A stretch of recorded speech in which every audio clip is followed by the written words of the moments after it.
Okay guys, when it comes to carry concealed weapons, almost all guns have some good things about them and some bad things as well. So it's kind of a give and take thing. There's a lot of times there's compromise with certain guns.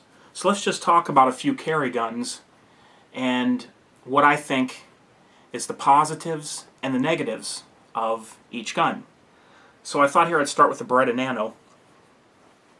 Now this gun, as you know, is a very small, lightweight, compact 9mm. So I would have to say, I'm going to start with the positives on this, that the positives would be that this is lightweight, very compact, it's a subcompact frame, and very easy to carry, and potentially could be more comfortable to carry than a lot of other things, just for the sheer fact of the weight factor involved in this when you carry this. You know, the lighter you go, the thinner you go, the more comfortable normally that you're going to be able to carry something. Another positive to this are nice, almost like a fluorescent white 3-dot sight system there. That's one of the positives about this gun. So what are the negatives about this gun? Well, probably the number one negative would be the fact that it holds 6 rounds. Now, if you're just a civilian carrying a gun, chances are fairly high that you're not going to need more than 6 rounds. Although, you never know. There could come an occasion where you have multiple attackers or a situation where something's going on and you do need more than 6 rounds, even just as a civilian. It's happened, guys. It happens out there sometimes. But for the majority of times that you would need your self-defense weapon, you probably won't need more than...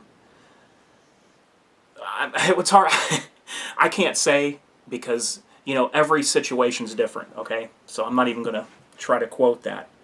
But I'm just saying that I don't think that there would be a lot of cases where you would need more than 6 rounds. But on the other hand, there is a lot of people that were saved because they had a gun that had a higher capacity mag in it. Because of multiple people attacking them, someone on drugs that is not affected by the rounds because maybe the person shooting didn't hit a vital organ, and the person on drugs is still trying to murder the person, the good guy, that's trying to defend himself. So in that case, the good guy had to shoot multiple rounds in order to stop the threat from someone that was on a psychotic drug or something such as that. So the downside to this would be, number one, I'd say, is the capacity. You'd have 6+1 with the magazine that comes with it that doesn't stick out of the grip. The second thing I'd say that's probably a downside to a lot of people is the fact that because it's so small, you do not get what I would call your most excellent grip like you would on a bigger gun. You got to compromise here. You know, I got, you know, my trigger finger there and then 1.5 fingers on the grip right there. So you're not going to have that full area to grip like I normally would with a bigger size handgun. So I would say in a lot of situations your grip is going to be reduced a little bit by carrying this gun. Does that mean it's bad to carry this? No, not at all. Not at all. So that would probably be the second downside to something this small. Not having that full solid grip, 2-hand grip that you would have with your standard guns. That's why practice and training comes in very handy when you're on anything that you're going to carry and use. So that would be just the general positives and negatives to something as small as the Beretta Nano. Okay, now let's move up to something full size. Here we go. This is a Glock 17 full size. Now, I'm going to start off again on the positives of this gun. So right off the bat, the first positive would be 17 rounds or 17 plus 1 in the magazine. It's going to give you a lot more rounds just for, like I talked about, just for that chance where you need more rounds. Okay? Who knows? 3 or 4 people could attack. It was done in a town not far from where I live. A whole group of people attacked a man. And in that case, it'd be nice to have a little bit of extra ammo on you, or an extra magazine, or a gun that holds 17 plus 1 like this. So that's one of the big positives of this gun, is 17 plus 1 in the magazine. Now, as far as grip is concerned, I have all the area I need to grip this gun and then some. So as far as that's concerned, I get full grip, just like I would if I was going to shoot this gun at the range and wanted something comfortable, something that that felt right in the hand. I'd get that full grip on this, as having this as a carry gun. Another positive is, of the polymer guns, I like the Glock trigger. Now the XD doesn't have a bad trigger, and the Smith & Wesson M&P doesn't have a bad trigger either. But I do think a positive of the Glock going up over something like the Beretta Nano is, I do think that the trigger is better, for me at least, on the Glock. Okay, now let's talk about a negative. The first negative right off the bat is going to be the size of this gun. Most people do not want to carry a gun this big, and then once you put 17 plus 1, 18 rounds in there, the weight of the ammo, you're going to feel this. When you walk around and you have this in the waistband, you're going to feel this a lot more than you would something smaller. And then, because of the length of grip, now barrel length really doesn't matter when you carry concealed like inside the waistband, because the barrel goes downward toward the ground.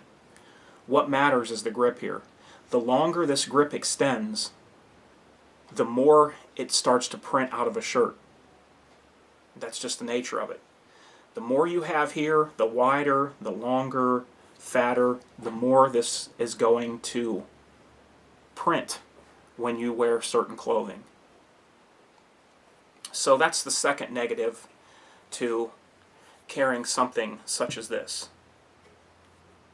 Glock 17. Now let's go to the good old 1911. And now guys, I don't want you to think that I'm trashing this gun, because I'm honestly not. I am a fan of 1911s, okay, just as much as the next guy. But I gotta be honest when I do these type of videos and let you know what I think. Just my opinion. Okay, first we're going to start with the negatives. What is the negatives of carrying this 1911? Number one, first and foremost, would be the weight. You have this in your pants, on your belt, you are going to feel this when you move around. Anything you're doing, you're going to feel this. Okay? And I'm sure if you were to run or certain other things like that, this would start to get probably a little, you'd start to feel the weight shifting around a little bit, because that's what it is. Good old 1911s, the ones like this made of steel, they do have that weight behind them. Comes in excellent at the range when you're firing for recoil control, but sometimes not so well in the pants. Okay, the second negative to the 1911 would be having 8 rounds. Now, I really don't think in this gun that that's really too much of a negative, though, because you have 8 rounds of the awesome 45 ACP. So you do get more than like the Nano, and plus you're shooting a much bigger round out of this firearm. So I think 8 rounds may be a negative for some people, but I don't necessarily think that 8 rounds would be a negative for the majority of people out there, especially when you could carry an extra mag because they're so thin anyway. So for some that might be a negative, and for some it may not. Okay, that's just how I'm going to leave that one. Okay, another thing that could be a negative to some people is you have to manipulate a safety when you draw this gun and you need to use it. Some people are like that. I'm not saying me, I'm just saying some people out there. So you have this gun cocked and locked. Okay? So there's a step you have to do. If you ever have to draw this gun in a self-defense situation, there's a step you're going to have to do to get this gun to fire. So you're going to draw the gun, your thumb's going to sweep the safety, and with training, it can be done in one fluid motion as you draw the gun, and it will never even take any extra time, and other people around you wouldn't even know that it happened. Okay? But to some guys that don't have training on the 1911 platform, they see that as an extra step when they draw the gun. So like I said, not a negative for me, but could be considered a negative by some guys. And of course, we saw it was clear. Okay, now let's go over the positives of the 1911, because the positives on this gun are really what make it shine. I'm going to say first and foremost, the positive of the 1911 is the accuracy. There is rarely ever a 1911 that I've ever picked up in my life that wasn't accurate, like right away from the first shots I fired. You have the lighter, crisp, single action trigger pull, which is going to help you to stay on target and not veer when the trigger breaks, like this, or pull the shots. Also, with that, another positive, I would say, is having some extra weight to this. That also helps with your accuracy. I mean, but I'm talking positives like if you were at the range. With carry, that would be a negative, because it is too much weight. For some people. Not for me, but for some people it is. So that's a positive of the gun. The crisp, light, single action trigger, ability to stay on target better, and hit what you're aiming at. 1911s are pretty much known across the board as an accurate gun already. So that's one of the pluses of it. Sights like this would also be a positive. You have a fiber optic front up here. You have an adjustable rear sight, so you can dial that sight in at the range exactly where you need it when you train and practice with this gun, and you can have it, everything set so the rounds go just where you want. Another big positive of the 1911 is the ability to change the grips. So you can basically customize this gun to whatever condition you're going out into, whether it be rain, snow, whether you think you're going to deal with sweat on your hands, any type of things that you could think of, you can customize the grips on this to make it better for what you're doing that day. You don't have to just go with the old standard wood style. Especially these G10 VZ grips. These things are awesome. Another positive of the 1911 is, for me, it's very smooth shooting and recoiling. The recoil just kind of rolls with the gun. It's not snappy, and for me, it's not too much. But that big 45 round just makes this gun kind of roll a little bit when it recoils for me. And that is another big positive of the 1911.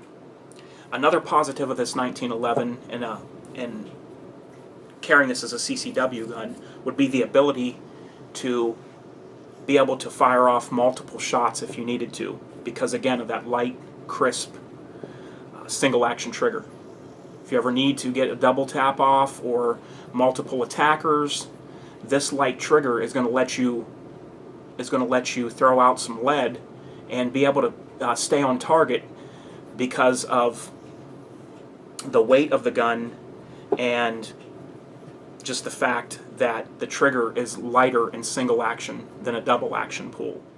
Another positive of having a 1911, and I know a lot of you will probably think this is funny, but this has happened before to people a lot, is the fact of if there was a legitimate reason and you were trying to use this gun in self-defense and somebody charged you, that you could hit that person with the gun, and there's so much weight. This gun's around 2 pounds. There's so much weight with this gun that impacts with this, when you're holding it by the handle, is definitely going to let the guy know that he's being hit by something hard. Okay, so there's enough weight in this gun to be able to, if somebody charges up on you and they're in too close, that you could be able to hit them with this gun, and it would be much better than using your own fist. Okay, now let's go to another platform. which is the G19 or compact. Now, when we talk about this gun, basically speaking of any of the compacts, whether it be XD, Smith & Wesson, M&P, FN, anything that has compact guns. Also, you'd have the G23 that's the same size frame as this. And right here is a very good, I don't even consider this a compromise, but right here would be a very good handgun for most people. And that is why the Glock 19 is the #1 selling Glock to civilians in the United States. You have 15 plus 1 rounds of capacity, so you'd have a total of 16 rounds. When I put this gun in my holster, I've got 16 rounds in there. Yet, as you can see, the grip is just good enough for me to get a full grip on. With me adding this large backstrap, this is why I love the Gen 4 so much, because this gun feels better to me than probably any Glock I've ever fired, just for the fact of I got that extra room to get my hand in there like it's supposed to be and hold the gun like this. This feels more secure than any Gen 3 Glock I've ever held. So, a lot of people like to go with the mid-size. So I guess that'd be some of the positives of the mid-size. The magazine capacity, 15 plus 1. I don't think anybody would dispute that that's a good amount of rounds to have on you, if you know, over something tiny that just carries a few rounds. But having 15 plus 1 is no slouch. Okay, the weight is not bad at all for me. I would say that the compact guns such as this are pretty much right in between the full size and the tiny guys as far as weight goes. So one of the downsides to some people might be the thickness of the gun. Still maybe some issues with printing depending on how much you weigh when you wear this. Even on this compact gun, you may have issues of printing when you just wear a t-shirt, depending on how small you are. Some guys that are small and wear the right belt and the right holster, they have no problems. Some guys say they do. Okay, so I would have to say that for this gun, the positives would be 15 plus round magazine. Overall, just what I think is a perfect size gun for carry. I get a full grip. I got all the room I need to get my other hand in there like it's supposed to be. You know, with even a little bit of room to spare with this large backstrap. Love it. Some guys might say that the downside of this gun would be the sights on a Glock. And I don't mind them, but I can agree with some guys when they say they don't like the sights on a Glock. But you know what? It's so easy to change out. You can get the Glock sights and put them in yourself. I've got a video doing it. So some people might have that as a negative, the sights on a Glock.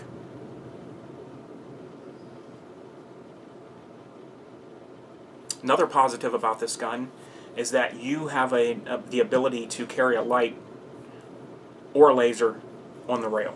Now you'd have to get a holster that accommodates that light or laser, but even though this is a compact where you're midway in between the big heavy guys and the real tiny light guys, you still are going to be able to carry a light or a laser if you get the holster that will accept that with the gun. And there's a lot of people making those nowadays, guys. A lot out there.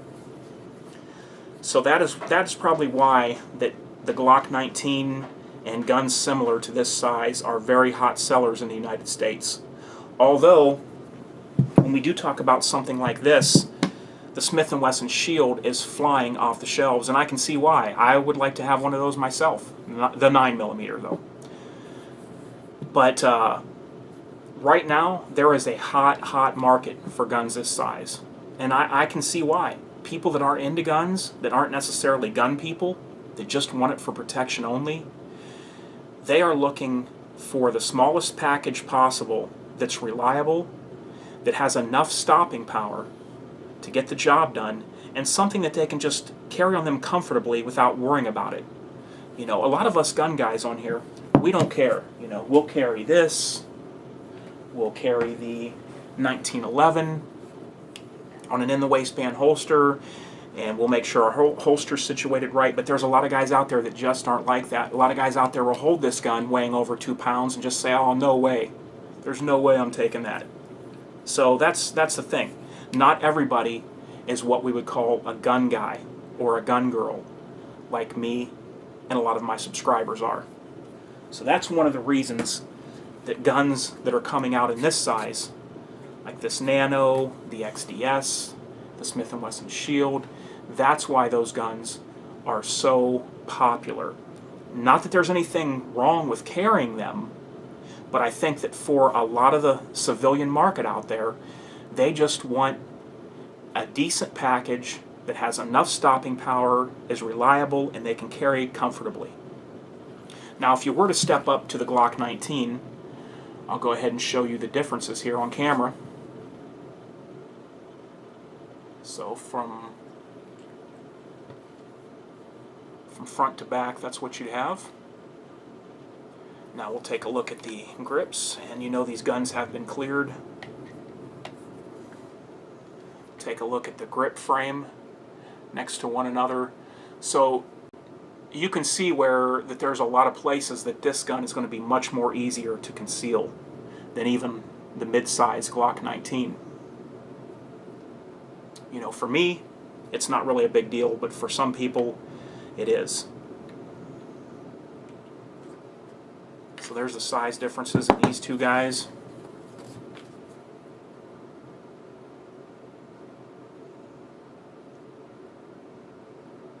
Right there, you can see thickness. You know, the thing is, thickness on these guys, there's not a whole lot of difference if you look at the rear of the Beretta Nano compared to the top of the Glock slide. There's not a whole lot of difference there. And that's probably as small as they could go. So there you have it, guys. Just some of my talk on carry concealed guns and my opinions on what the positives and negatives of certain guns are, and applying it to how you would use it. I mean, as far as carry goes, how you're going to carry it, and how much weight you think that you don't mind having on you, and what you've trained with. All these things become a factor when you go to carry your gun. Alright guys, I hope you found this vid informative, and I'll talk to you guys real soon. Have a great day.